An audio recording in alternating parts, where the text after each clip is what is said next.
ബസന്ത്, ഇന്ത്യയെ സംബന്ധിച്ചോളം ഉള്ള പ്രതികരണങ്ങൾ എന്തെങ്കിലും ലഭ്യമായിട്ടുണ്ടോ? പ്രത്യേകിച്ച് ഖത്തറുമായിട്ടുള്ള ബന്ധം, ഇസ്രായേലുമായിട്ടുള്ള ബന്ധം, അങ്ങനെ നോക്കുമ്പോൾ അന്താരാഷ്ട്ര സമൂഹത്തിൽ നിന്ന് മറ്റ് രാഷ്ട്രങ്ങളുടെയൊക്കെ തന്നെ നിലപാടുകൾ, അവരുടെ പ്രതികരണങ്ങൾ എങ്ങനെയാണ് വരുന്നത്? ഒപ്പം തന്നെ നേരത്തെ ദിവിഷ് സൂചിപ്പിച്ചതുപോലെ തന്നെ അവിടെ സാധാരണഗതിയിലേക്ക് സാഹചര്യങ്ങൾ അവിടെ നിലനിൽക്കുകയാണ്. മറ്റ് അനിഷ്ട സംഭവങ്ങളോ അല്ലെ പാനിക് സിറ്റുവേഷൻസ് ഒന്നുമില്ല എന്ന് അവിടുത്തെ മലയാളികളും നമ്മോട് പ്രതികരിക്കുന്നുണ്ട്. എങ്ങനെയാണ് ഇപ്പോൾ സിറ്റുവേഷൻസിനെ ലോകരാഷ്ട്രങ്ങളൊക്കെ തന്നെ നിരീക്ഷിച്ചു കൊണ്ടിരിക്കുന്നത്?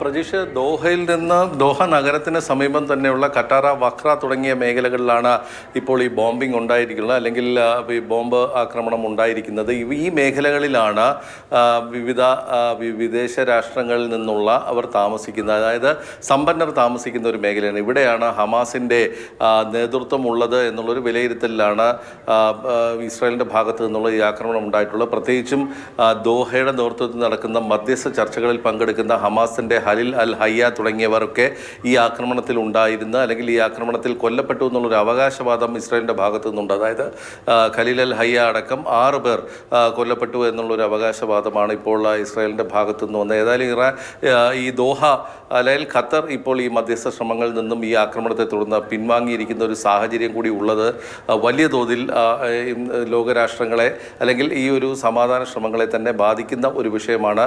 അമേരിക്ക അറിഞ്ഞുകൊണ്ട് തന്നെയാണ് ഇക്കാര്യത്തിൽ ഒരു ആക്രമണം നടന്നത് എന്നുള്ളതും ഇപ്പോൾ ഒരു വലിയ ചർച്ചയ്ക്ക് വഴിവെക്കും. കാരണം അമേരിക്കയുടെ യുദ്ധ താവളം അല്ലെങ്കിൽ മിലിറ്ററി ബേസ് ഉള്ള ഒരു ഗൾഫ് രാജ്യമാണ് ഖത്തർ എന്നുള്ളത് ഒരു ഭാഗത്ത് നിൽക്കുന്നു.